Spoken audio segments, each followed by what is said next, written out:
This podcast is made possible by our supporters on Patreon, who pledge an amount to contribute every month and in return get exclusive access to bonus content, merchandise discounts, and much more.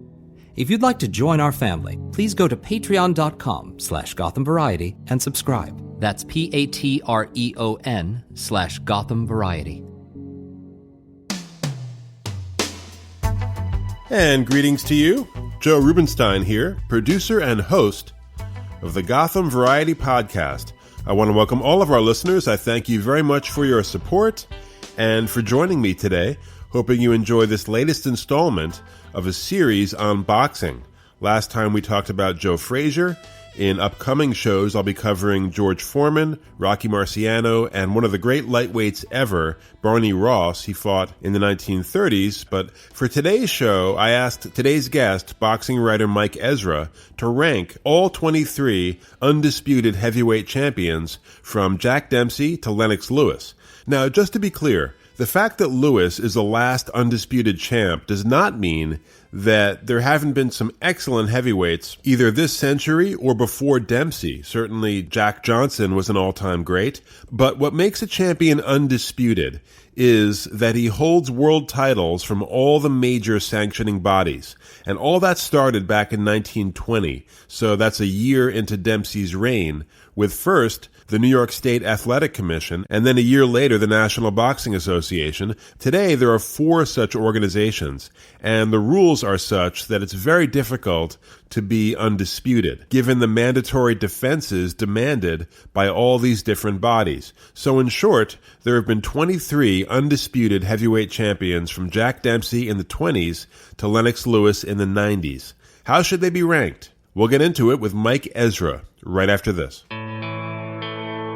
You can follow us on Twitter @Gotham Variety, like us on Facebook, subscribe to our show on Apple Podcasts or Stitcher. We're on Spotify as well. Check out our website at gothamvariety.com, where you can send us your comments and questions. And if you love what we're doing, we'd love a 5-star review on the podcast platform of your choice. Reviews and ratings help keep our show on the charts, so more and more people can find us. We are joined this week on Gotham Variety by a very special guest, Mike Ezra, author of Muhammad Ali, The Making of an Icon. Mike also contributed a really good chapter to a boxing compilation published 3 years ago called The Bittersweet Science. His chapter is titled Post-Primes and Career Arcs, Navigating Boxing's All-Time Rankings. And at my request, Mike kindly assembled his complete ranking of all 23 undisputed heavyweight champions. Mike, it's great to have you on the show. How you doing? Oh, thanks so much for having me, Joe. I appreciate it, and I'm ready to talk heavyweight boxing. So, rankings of this kind are hardly an exact science. But tell the listeners, if you would, the general standards and methodology that you applied to these 23 champions. Well, what I wanted to do was think about them in basically 2 forms. First, kind of their resume, what they accomplished in their career, mostly at heavyweight, although in some cases I would apply things that a fighter did outside the heavyweight division at light heavyweight or cruiser to their ranking as a heavyweight champion if I thought that the skills that they used and the style that they used and the opponent they faced, I could conceive of it as a heavyweight fight, sort of, in a lower division, though.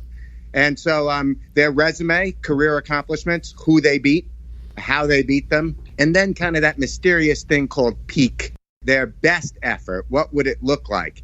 And, you know, some fighters, their peak only lasts 1 or 2 fights. And if you did have a mythical matchup with that fighter, you can expect that fighter to not be in shape for that fight, Riddick Bowe.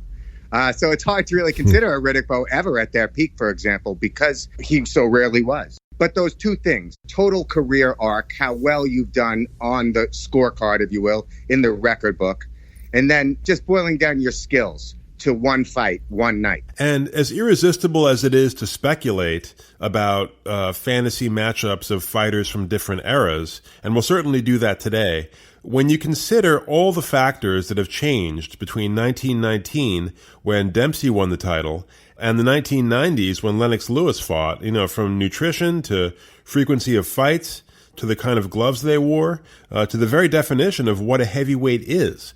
So there's no shortage of difficulties when comparing fighters from the olden days with more recent champions, right? Absolutely. It's impossible. And I think that's why so many people invest in this particular argument. People are really invested in that argument. It's like your calling card, sort of, in boxing. And I think it's so attractive is because you can't be wrong.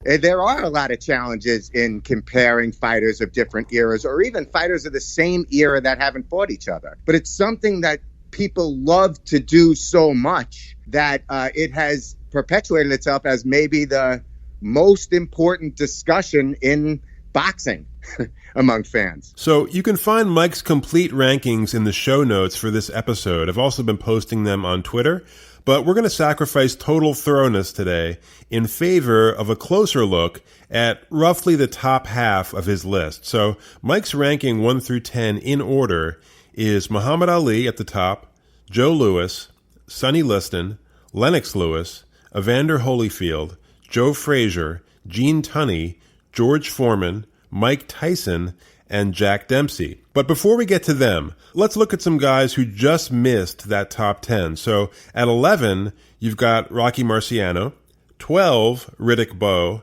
13, Floyd Patterson. And Floyd did not start his career as a heavyweight. He won the Olympic gold in 1952 as a middleweight. He fought light heavy for a while as a pro. Actually, when Marciano retired in 1956, Patterson was ranked as the top contender for Archie Moore's light heavyweight crown, and he was ranked just 5th as heavyweight contender. But a tournament of 6 was held to fill that vacant heavyweight throne, and Floyd had a really impressive 5th-round knockout of Archie Moore to become the new heavyweight champion. And Patterson, who had dazzling hand speed, maybe the fastest to that point for a heavyweight, he had kind of a strange career with some huge highs, including the knockouts of Ingemar Johansson in their second and third fights, but just some terrible losses, too. The first fight of that trilogy with Johansson, but even worse were the 2 fights with Liston, both first-round knockouts. But then some pretty respectable later wins against some tough customers, Cavallo, Bonavina. So, Mike, give me your general assessment, because you do have him up over some pretty strong champions, including Max Schmeling and Ezra Charles. Yeah, well, I think skills-wise, like you mentioned, Patterson is really up there in terms of almost the fastest feet of any champion in the division and probably the fastest hands, maybe Tyson, maybe Ali. And I think where Patterson really fails to capture the boxing public's imagination is that he did not destroy the people that he was supposed to. And then he avoided the very best people in his division, who Sonny Liston ended up cleaning up, like the Cleveland Williams, the Zora Foleys, Eddie Machen. So where does the respect for Patterson come from? It comes from him being, like you said, a smaller man moving up in the division. And if you take out the losses to Liston, it all looks pretty good, minus Johansson. But Johansson was in peak form at the time and had a huge first-round knockout over Eddie Machen, who went 12 rounds with Sonny Liston. I mean, that was Johansson at his absolute best. Not a great champion by any means. But that's the only really terrible loss on Patterson's resume. And he was a contender in the division, oh my goodness, I think from like 1958 to 1972 or something like that. He was in the top 10 Ring magazine every single month for like 13, 14 years. So let's talk about 2 guys in your top 10 that I was really pleased to see you rank so highly. Sonny Liston at number 3 and Gene Tunney at number 8. Very different backgrounds. Tunney, the intellectual, friends with F. Scott Fitzgerald. He lectured on Shakespeare at Yale. And Liston from just terrible, grinding poverty. I think one of 25 children, prison time, and then later an enforcer for the mob. But they had at least one thing in common. They were both unpopular champions for very different reasons. Liston, because of that prison record and the underworld associations, and he also detested reporters, which didn't help. And Tunney, because, well, first of all, he deposed a very popular champion in Jack Dempsey, but also his style, cold, analytical, excelled in defense, Now, I can sort of understand why they may have been unpopular champions during their reigns, but why is it, Mike, that these two guys, Liston with an overall record of 50-4, and Tunney a mind-boggling 82-1 with 4 draws, never lost as a heavyweight? Why don't they seem to get the reverence from the so-called experts that they deserve? The Liston thing has to be the losses to Ali, and those are his most famous fights, and those are the fights, that the majority of people have seen of Sonny Liston. Any other Liston fights, now with YouTube, it's certainly easier. But to get his whole catalog, would take a little bit of work. But if you do that, and you do see the contender fights of Liston, I do not think it's any sort of exaggeration to say that that peak Liston from 1957, 58, 59, 60 was basically the heavyweight champion of the world, doing the title defenses that Patterson was not going to do for whatever reason. And those wins are sensational. He is destroying the guys he's in the ring with, breaking their cheekbones, knocking the teeth out with the mouthpiece, driving people out of the ring, first round KOs, guys staying down for several minutes, blood and cuts. And like the pay-per-view fight with Albert Westfall, or the closed circuit fight. Westfall goes down hard, like he had never been down before, and he just goes down like he was shot. These kinds of devastating knockouts that people did not get up from for a long time. Those quality of victories, and done in a skilled manner, too. Tremendously fast, not fast, but heavy jab that was quicker than you would think. Deceptively fast is what I want to say. Strong power in either hand. A great, great chin. He stood in there with Cleveland Williams, who is one of the heavyweight division's all-time bombers and who was in peak form at the time, knocking out everybody, and was expected by many to win that first fight with Sonny Liston. And Liston just stays in the pocket and drives Williams into submission. It's such an impressive, physical, strong victory against another excellent heavyweight at the time. So Liston wasn't afraid to take any risks as a contender. He cleaned out the division impressively. No one really went the distance with him. And the Patterson victories don't get any sort of respect because Patterson went down so easily. And the story is that, Patterson was afraid and really was like Michael Spinks against Tyson. But Patterson was an excellent fighter who nobody did like that. Give credit where credit's due to Liston on those wins. Sure, he was the bigger man, but Patterson fought them all and was never really crushed like that in the first round twice. And then Sonny Liston had a really good run after the Ali fights. And if you subtract the Ali fights, Liston's second to last fight, and then a early fight against Marty Marshall, in which he was laughing at Marshall supposedly and got his jaw broke while I was laughing, he avenged that loss to Marshall anyway. So he has an incredible run. The Ali fights may very well have been fixed, but even if they weren't, what's the big deal in losing to Ali? Who didn't lose to Ali that Ali fought besides Larry Holmes and Trevor Berbick at the end? So Liston's accomplishments and the way he did it, and also for his peak skill. And man, it's the skill part of it that actually makes me think that he could even have potentially beaten the peak Ali if things broke his way. And we're talking about the 1958-59 Liston, and definitely Joe Louis too. He could have blown Joe Louis out of the ring potentially. So Liston, I feel strongly about that one. I know less about Gene Tunney. His resume is incredible. To me, he is one of the top 10 pound for pound fighters of all time. His light heavyweight might be the toughest division of all. And not only did Tunney clean out the light heavyweight division, but when he does get to heavyweight, he beats a faded and kind of sitting on the shelf too long Jack Dempsey. And look, even if you can't stand Jack Dempsey and you want to underrate him, you put him in the top 25 of all-time heavyweights. I've never seen him lower than that. So here you have Gene Tunney boxing the ears off the undisputed champion, a top 25 at worst all-time heavyweight. And Tunney only loses 5 seconds of that fight to Dempsey. It's with the knockdown, the long count, which, come on. Tunney could have got up at the count of 2. Tunney, I think probably it's a lack of familiarity with his record. It's from a long time ago. The only heavyweight I can really think of from that far back that gets the kind of top recognition, well, Dempsey once did, but Jack Johnson's probably held in more regard. And there's a little more footage of Jack Johnson, and I think Jack Johnson gets praise for his social importance. So I think with Tunney, people think of him as a part-time heavyweight. He's from an era people don't have much film of. There are some fighters whose personality, you hinted at this a little bit here, It's like their personality gets drawn into the analysis of them as a fighter in a way that can often have kind of a deleterious effect on their legacy. And even during contemporary press coverage. So you took a guy like Ali, before he was known as Gritty, when Ali was in his contender years, and he would dance, and he would say, I'm pretty, and he had kind of a high voice, and he wasn't married. There were people who put his non-traditional masculine personality and tried to think that he would be that way when the going got tough. That Ali wouldn't, quote unquote, man up. I mean, all these concepts are stupid. They're just constructions of masculinity that aren't true. But the boxing fans' fantasy is this guy's not a man. He calls himself pretty. He's not married. He dances around the ring. As soon as he gets hit, he's going to, react like a wimp, basically, because he has a wimpy style.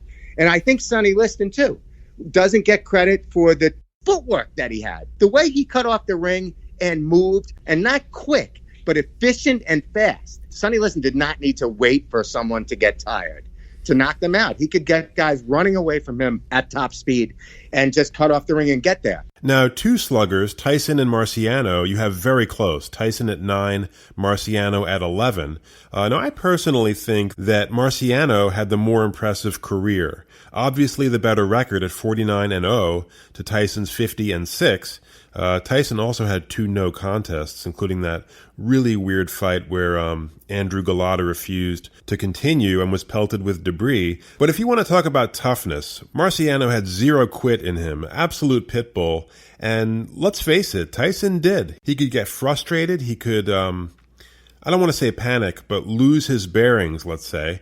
But before we get to Tyson, your general assessment of Marciano, Mike, and why you placed this undefeated fighter outside the top 10, albeit just outside. Yeah, it's a good question with Rocky Marciano because the undefeated record certainly played a role. And it seems to me that as society gets more multicultural and as kind of worship of dead white men, for lack of a better word, becomes less and less of kind of the cultural norm, although it still is the cultural norm, Marciano necessarily becomes a casualty and all that, whether deserved or not.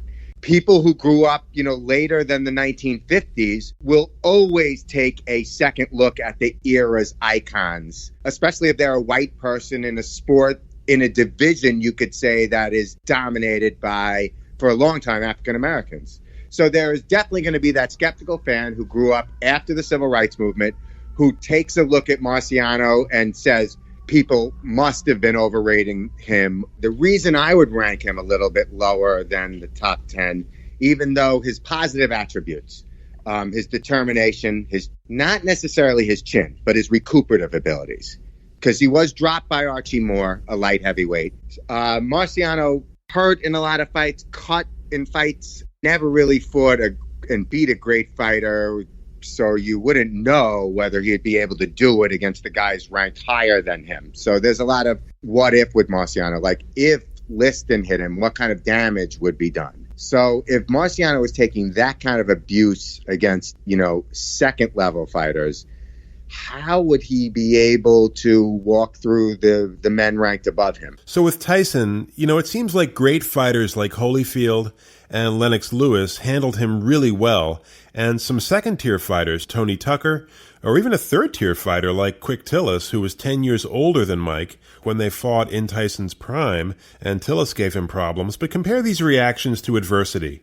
Tyson gets headbutted in the Holyfield rematch. I think it was accidental, but he gets cut. He knows he's losing, and so he decides to take a bite out of Holyfield's ear, whereas Marciano gets his nose split open by Ezra Charles in their rematch, a much worse injury than Tyson's. You can see it on YouTube. His face was just a bloody mess. The fight was in danger of being stopped any second, so his crown was in jeopardy, and, he knocks Charles out cold, which wasn't easy to do under any circumstances, much less with a split nose. And something I noticed with Tyson in later years, I don't know if you agree, but he seemed to abandon that bob and weave defense that served him so well in those early years. But your thoughts, Mike, on Tyson's career as a whole? Well, there's so many points rambling in my head from what you just came up with there.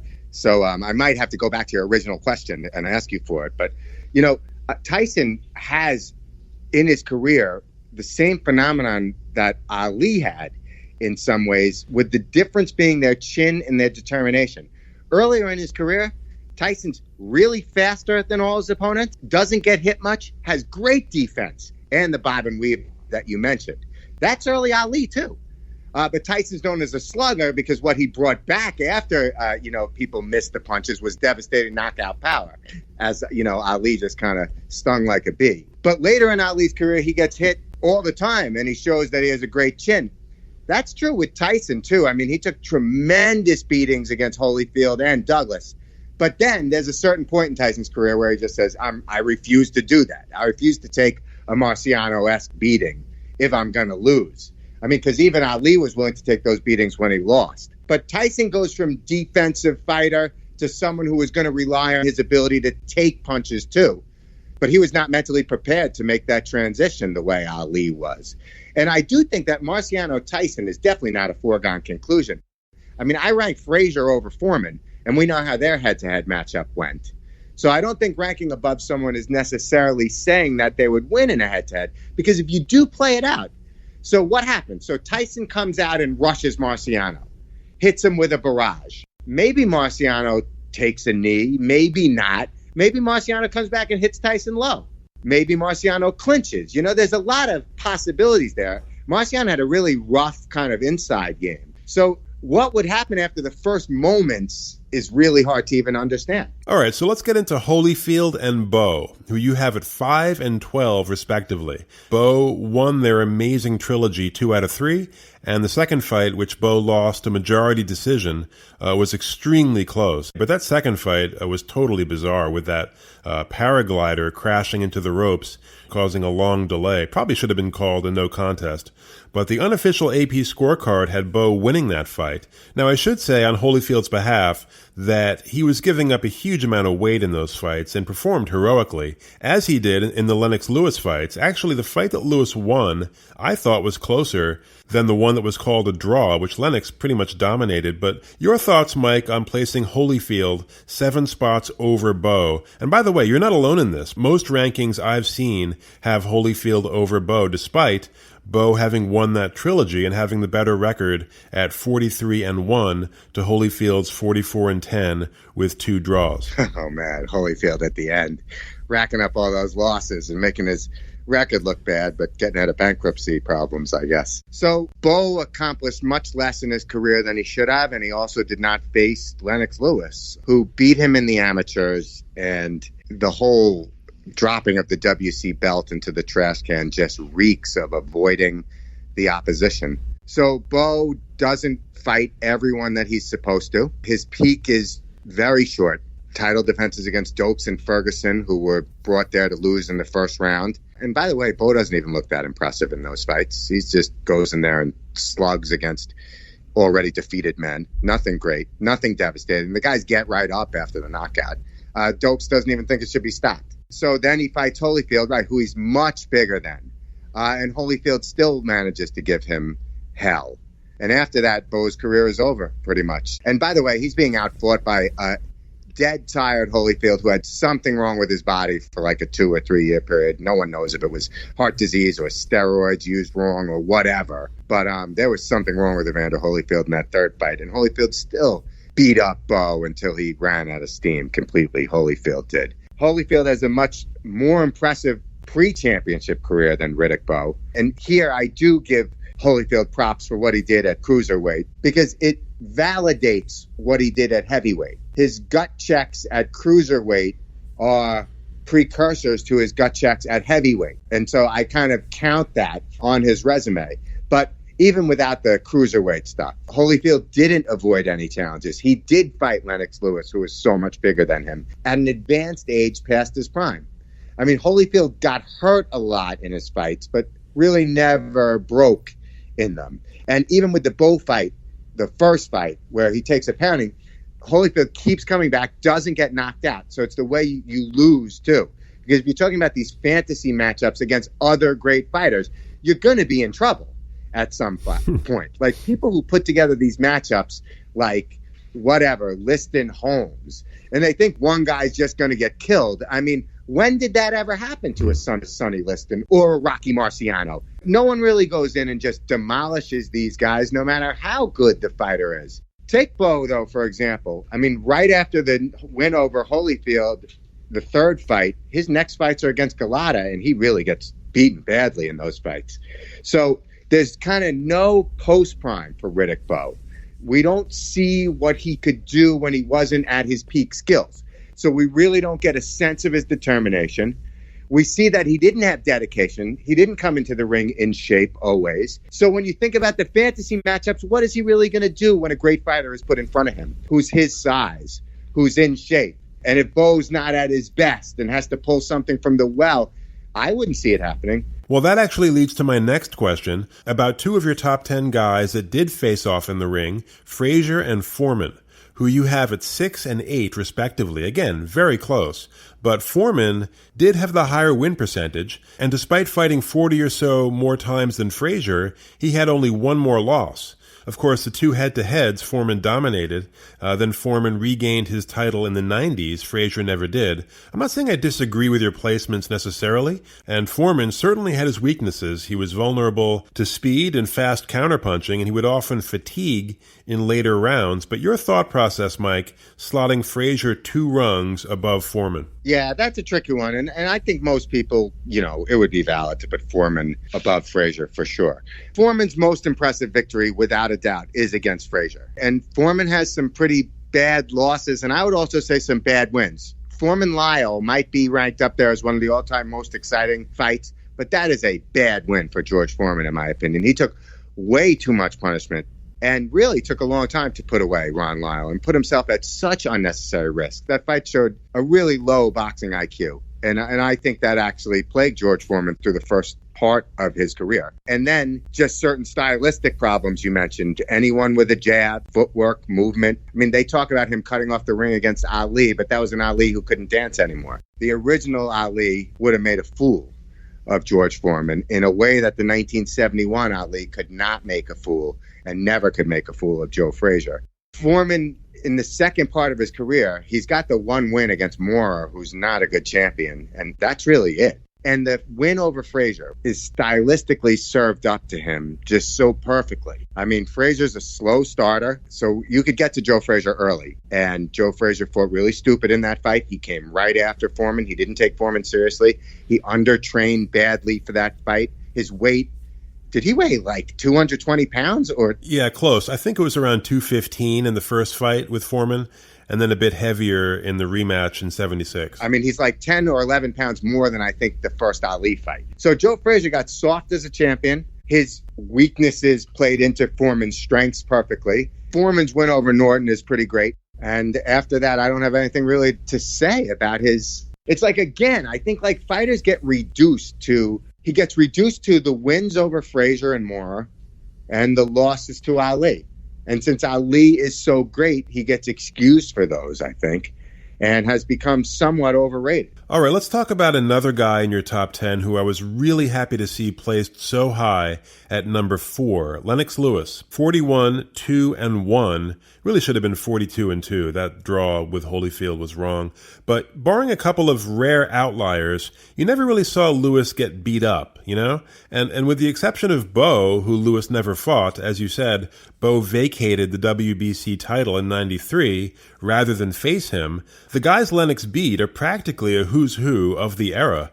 Tyson, Holyfield, Klitschko. I mean, that stoppage because of a cut over Klitschko's eye, that was controversial. I thought it was the right call. But Lewis, he always seemed to get better as the fights wore on, and he avenged his 2 losses to Hasim Rahman and Oliver McCall decisively.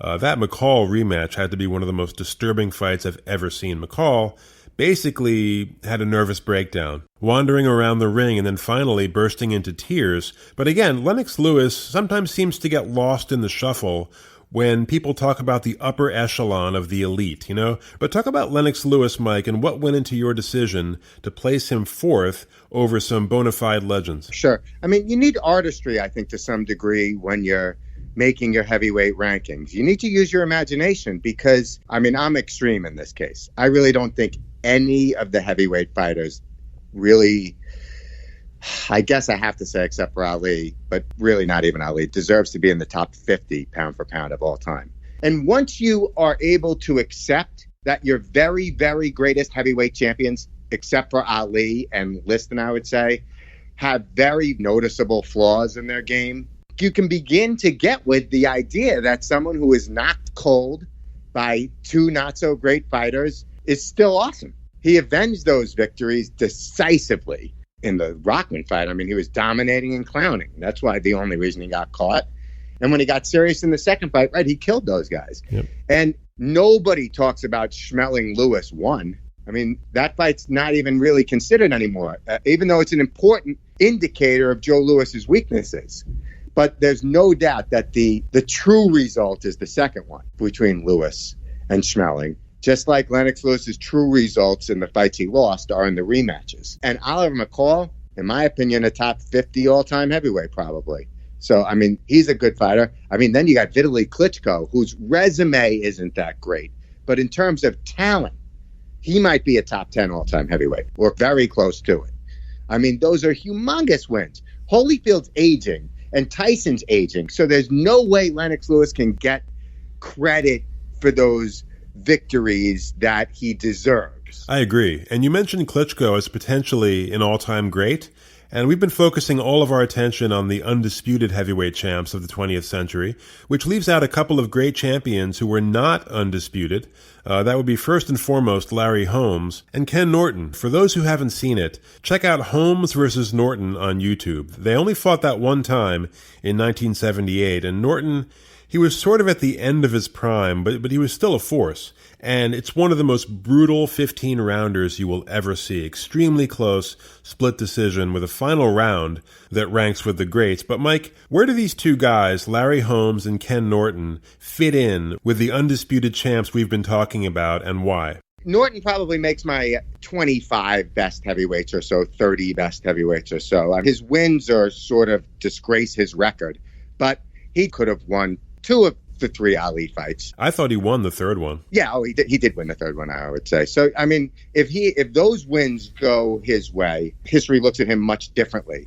And same with the Larry Holmes loss. If he had won that fight, I mean, at that late stage in his career, beating someone who would come on to be, you know, one of the best heavyweights of all time, that would be a remarkable post-prime victory for Norton. Yeah. And he was a whisker away from losing that fight, and you could score that fight for him. Yeah, I think Norton's big mistake was laying back in the first 5 rounds and trying to get Holmes to overextend and tire, which never really happened. So even though Norton won a number of later rounds, he was just too far behind. Yeah, he wouldn't be the first fighter to do that. So Norton's losses, I think, are overstated, and he has losses on his career that I would call good losses, losses that really should have been wins.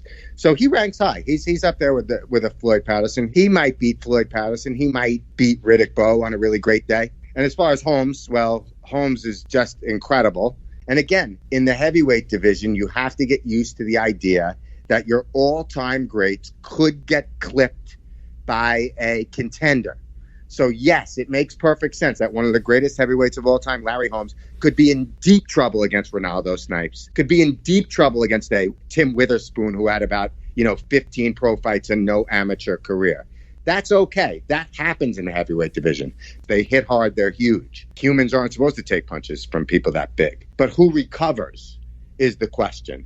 And that's Larry Holmes. If it was all about chin, George Chuvalo would be the greatest heavyweight of all time. That's right. So Holmes always recovered. I mean, the only time he didn't recover was in the comeback fight against Tyson. And I really do think that fight should be almost wiped from the record. Now let's talk about something that's been debated for literally decades. Who was greater, Muhammad Ali or Joe Louis? I guess I'd give Ali the edge, as you did, but since they're so close, let me play devil's advocate and make a case for Louis having the slightly better career. Lewis had the better record, 66-3 to Ali's 56-5, so 95.6 win percentage versus 91.8 for Ali. Joe's title reign lasted over 11 years. Ali's 3 reigns combined amounted to just over 7, and Ali had some pretty lackluster showings between 76 and 81. The Jimmy Young fight, for example, another controversial decision in the third Norton fight. He also lost to Spinks and Berbick, while Lewis, his only 3 losses were to Hall of Famers, Schmeling, Ezra Charles, Marciano. Yes, Ali faced stiffer competition, you can never dispute that, but he also lost to some of that competition, and Lewis in his career beat 8 Hall of Famers to Ali's 7. So those are some of the points on the Lewis side of the ledger. But your thoughts, Mike, as you balance the careers of these two giants, was it quality of competition that made the difference, or was it so close that you had to look at what they might have done head-to-head? I think at the end of the day, probably size. Just that Ali is bigger. It's hard to envision Lewis beating him, and it's easy to envision Ali beating Lewis. I think that, for me, is the biggest difference of all. I do want to speak to the pro-Lewis argument, though, because one of the things about these peak matchups, these fantasy matchups, that I don't think people give enough credit to is, what if you were to go a little bit off-peak? As all the greats had their off nights. And that's part of their historical legacy, what happens on their off nights. So say the peak Ali is 1960s, well, really 68 or 69 when he wasn't fighting. That's one Ali. But now, so say Lewis couldn't beat the 1969 Ali in someone's mind. Okay, then, when could Lewis beat Ali? 1970? 73? When do you get to that spot in Ali's fadedness where now you think Lewis could seize the advantage? And I don't think people do enough of that when they're trying to create these matchups between fighters, because not everyone did come in at their best. And that is the greatness of Joe Louis. He was able to win for so many years, including, the military stint, and fight some really good fighters, too. I mean, you didn't even mention, like, Billy Conn and guys like that. Yep. And, you can't call that a bad win for Joe Louis. I mean, Billy Conn's a Hall of Famer and a top 10 all-time light heavyweight, and not that much smaller than Joe Louis. And Louis finds a way to win, and then the rematch is the true result, in which he bashes Billy Conn. You think it's fair to say that of these, top 12 or 13 heavyweights we've discussed, that no one faced the level of competition that Ali did with the frequency he did over the course of his career? I mean, Liston twice, Frazier and Norton 3 times each, Foreman, Holmes. Would you agree with that? Yes, of course. He was blessed by that era, and he emerged as the king of the hill. And he was lucky in the sense that the worst possible matchup for him, Liston,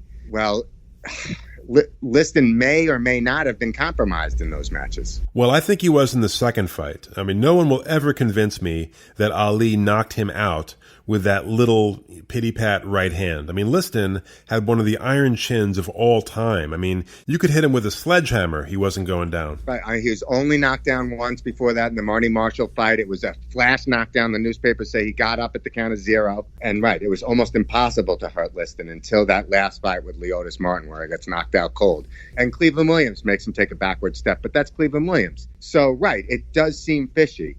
But Ali had enough other victories, of course, to compensate for that loss. And yes, you can't blame him. I mean, the fact that Liston didn't kill him, is really good enough, because that's the media narrative at the time, that Ali's going to get killed. So the first fight probably, I don't think, was fake, but even if it was, the idea that Ali wasn't killed was a victory in itself. It's kind of like Hagler-Leonard. I mean, just Leonard going 12 rounds is really the victory right there. So let's talk about Dempsey, who, for all his exceptional power and aggressiveness, has been somewhat overrated historically, in my opinion.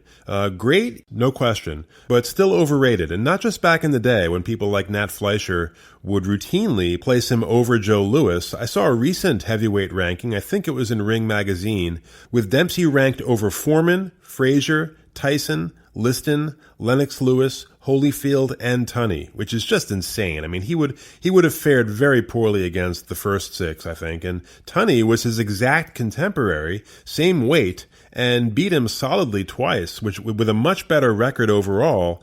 And Dempsey, he didn't really defend his title that many times, and he took a 2-year break after knocking out Georges Carpentier in 1921, took a 3-year break after he won that Firpo fight at the Polo Grounds where he was knocked out of the ring.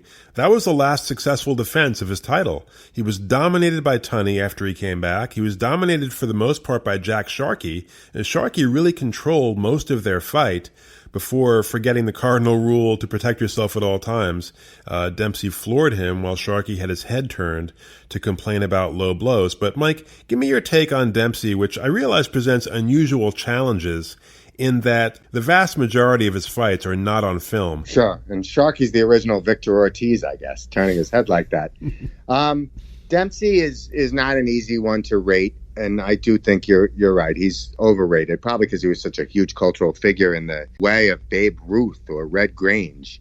I mean, they were just these huge figures of the era who brought in so much money and interest in the sport. And you're right. I mean, when he was faced with another all-time great in Gene Tunney, he lost. Although Carpentier might be an all-time great at light heavyweight. His resume is thin, but the win over Jess Willard, who was known for his toughness and to crush him in such vicious fashion and cause such injuries to him, like the Liston fights, I think that does tell you something about his ability to hit. I mean, so much so that there's the rumor that he had the papier-mâché gloves made by Doc Kearns. But there's no evidence of that. No, and it was pretty much debunked later. I mean, Fleischer was there in Toledo that day watching when Dempsey's hands were wrapped, and he didn't see anything. So I think it was just a made-up story. And so for him to get a guy who is known for toughness, combined with the reputational largesse of his peers, even the Nat Fleischers of the world who have weird relationships to black fighters. That's really where I'm ranking Jack Dempsey as someone who was a really good combination puncher at a time where you did see more single shots from the heavyweights. So someone who fought with speed and power, and at his best certainly was a killing machine. Okay, so now it's time for a lightning round of fantasy matchups. Heavyweights from different eras in their primes. I'll give my takes as well. And for the listeners, Mike did not have these matchups in advance. I sort of threw these together just before we went on the air, but I did my best to come up with some fairly even matchups as far as weight and reach. And for those who may not know, reach is wingspan. It's outstretched fingertip to fingertip. So Mike, first of all, prime Sonny Liston versus prime Lennox Lewis. Same reach, 84 inches, Lewis with the height and weight advantage. Very tough, very tough. Liston would be trying to get inside, and it would be a question if Lewis let him in. And I think that would be the weakness there, is that Lewis did let guys sit on his chest, and he did let people into the pocket who he could have better fought from the outside. Like the second Rockman fight is fought on the outside, and that's dominant. The first Rockman fight he's dominating too, but he lets him get too close. I think he let guys get too close, and I think Liston would win by knockout. I happen to agree with you. I think it's a very intriguing matchup, but I would say, even with the weight differential, Liston, he still has the power advantage with both the jab, and people talk about Sonny's jab as the hardest in history. And in addition to his enormous strength, he had these freakishly huge hands like cannonballs. And he also had the chin to hang in there with Lennox. Again, just a brick wall. So I think that, that durability and that power would overcome Lewis's superior mobility. I see Liston cutting off the ring. I see Liston hammering away at the arms and body and finally catching Lewis with a late headshot for the knockout. Okay, our second matchup, two guys whose careers we just compared. Prime Joe Louis, so I'd say that's around 1937 when he beat Schmeling, and Prime Ali. The matchup is so good for Ali in terms of not only size, but if you think about who gave Joe Louis problems, it's people who are fast. It's smaller guys who are fast, like Billy Conn. But even mobile heavyweights like a Joe Walcott could give him problems. So this really bodes poorly for Lewis in this matchup. Lewis would have the edge on power, but looking back, Ali beat a number of guys with more power than Lewis. I mean, Liston, Foreman, Ernie Shavers, maybe even Ron Lyle, who Foreman called the hardest hitter he ever fought. But, if Lewis was outboxed in his prime by a lighter Billy Conn for 12 rounds in their first fight, before Conn stupidly tried to go toe-to-toe with him and got knocked out, and if Lewis was outboxed by Ezra Charles, that was a little later, but you have to think that, prime Ali would have been able to outbox and evade him. I don't see Ali knocking him out, but I do see him getting a unanimous decision. Okay, another Ali matchup, this one with Lennox Lewis.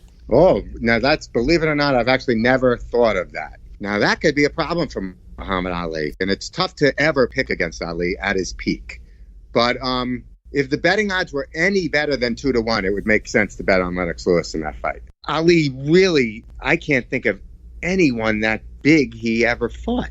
And Lewis had the really good jab, which could give Ali some problems. Ken Norton put a jab in his face. And here, Lewis would want to be on the inside. So this would be a different fight for him than the Liston fight, where he'd want to keep it on the outside. And, I don't know if Lennox Lewis is good enough at cutting off the ring or not to trap Ali in 1968. So I guess I'd give Ali a very boring tactical 15-round decision, but that's not one Ali would look good in at all, I don't think. No, and I'm actually going to go ahead and pick Lewis in this one. I just think in his prime, which for Lewis came later than most heavyweights, I feel like he hit his prime when he was at like 30 or so, around the time of that Tommy Morrison fight. I think he was technically superior, a more complete boxer than anyone Ali ever fought, with the possible exception of Larry Holmes, and I'm not even sure about that. And with his reach, that jab would give Ali the same kind of headache that Ali's jab gave so many fighters. So I think this would be a close decision for Lennox Lewis. And one more thing, I don't think Lewis would be as vulnerable to Ali's mind games as Frazier and others were. He strikes me as a very secure individual. Extreme in his mental toughness. I think maybe number one in the division. Okay, prime Mike Tyson. So for me, that's, let's say, 86, 87. Against his idol, or one of them, prime Jack Dempsey. Oh, wow. Well, I think I like Tyson in this one. I just think he's got more skill than Dempsey, actually. And I don't think Dempsey was no mastermind with the mind games or anything like that. I actually could see Dempsey just coming right into Tyson and losing badly. I agree with you. I actually think this would be the least competitive of the ones we've mentioned. Similar styles, bob and weave, hyper aggressive. I think Tyson, though, had greater hand speed than Dempsey, so I would say KO in the third. Okay, this is a really interesting one. Peak George Foreman, so let's say 73, against peak Tyson. And even though George is quite a bit taller than Tyson, their prime weights would actually be comparable. I looked it up. Foreman's weight the night he took the crown from Frazier was 218, and Tyson, when he knocked out Larry Holmes, was 216. But your thoughts, Mike, prime Foreman, prime Tyson. Yeah, I've thought about this one. I really like Foreman in this matchup, and I do tend to devalue Foreman's career. But I think Tyson comes right to Foreman, and Foreman has a really, really good chin. And I just think he'd be able to take more of what Tyson brings than what Tyson was able to take what Foreman brings. Absolutely. I think they would both inflict serious pain, and I think Foreman would handle it better. And Tyson, it's ironic. He had that amazing quote, "Everyone has a plan until they get punched in the face," which is such a great quote, and it's so true. But I think that also applied to him.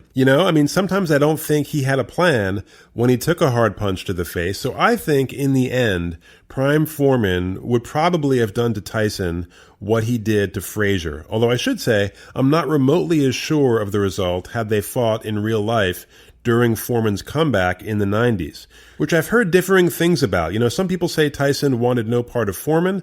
Some say the reverse. Have you ever been able to establish why that fight never happened? Yeah, I don't know the truth behind that, but I do think that would have been a bad one for Tyson, actually. He had everything to lose in a fight like that. I think probably the boxing people saw in Tyson someone who was done a lot faster than the boxing fan noticed it.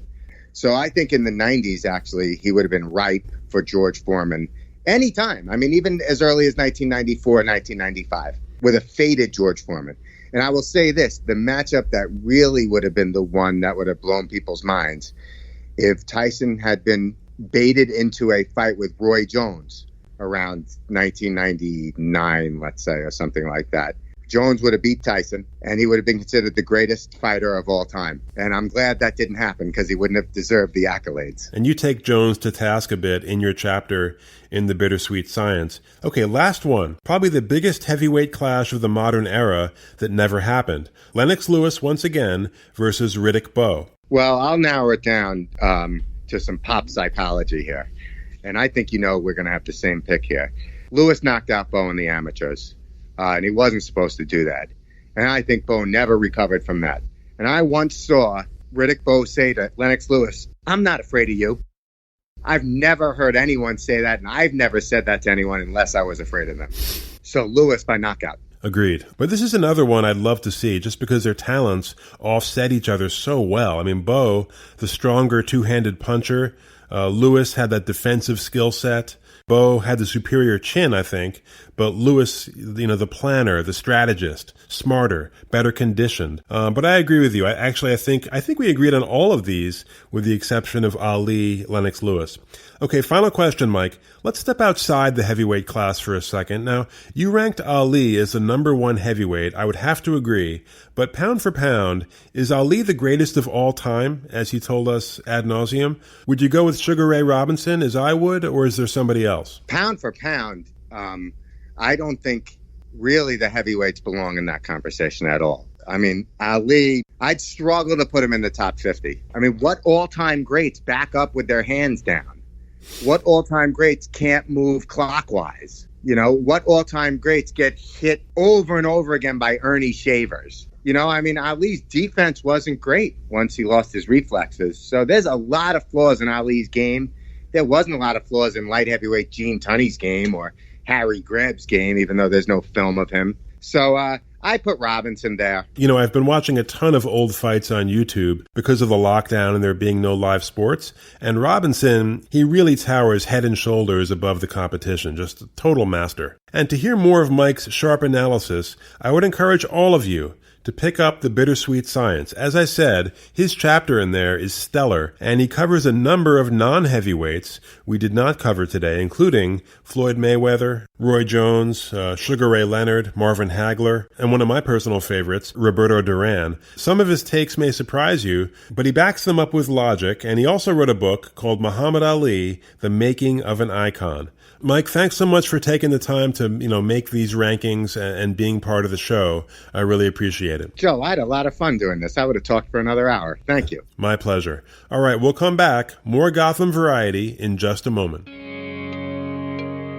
Your feedback is important to us.